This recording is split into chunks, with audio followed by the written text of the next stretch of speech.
When I grew up, like, I think my journey allowed me to really be prepared for that, because when I was a kid, I was doing this outcast activity, right? So I was already not cool in school.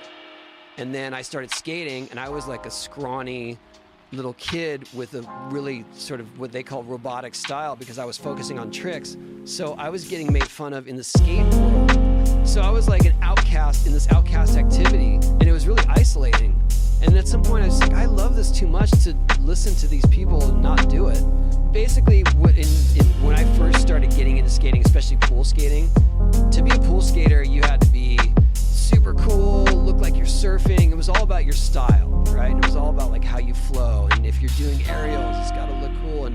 And I was super scrawny, super short kid. And so all I really knew how to do was to maneuver my board. And so I was doing these tricks where I'd like spin my board under my feet and do these weird sort of hand plants and aerial tricks and things where it just wasn't the normal. And it wasn't really considered the cool way to skate. And so they call me a circus skater. They're like, oh, there's Tony with the circus tricks. Wow.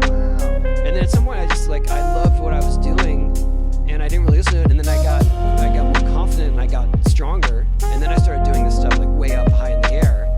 And then it was sort of undeniable that I was like, oh, that is something. I try to tell people too, you don't have to be the best in your field to enjoy it and make a living at it. Like, you can maybe find some angle on it that maybe isn't even the thing, but it gets you in the door, and you get to be part of the community or the industry, and you can live like that. Whether it's doing video or art or, behind the scenes, you're still part of that scene, and it's still super cool. And I feel like that's what's lost on kids. They just want to be the best. They want all the stardom, and it's just like, no, think of something that you would enjoy and make that your job, because for me, that's what success is. The thing that sucks about that mindset is that if you do reach any sense of that, a lot of times, that's when it all falls apart. I feel like a lot of people get a taste of it and they're no longer motivated. I think in a lot of cases, I've seen it in skateboarding especially, where they just want to get in the magazine, they want to be, or win the contest, and then they finally do, and they're not motivated to keep it going.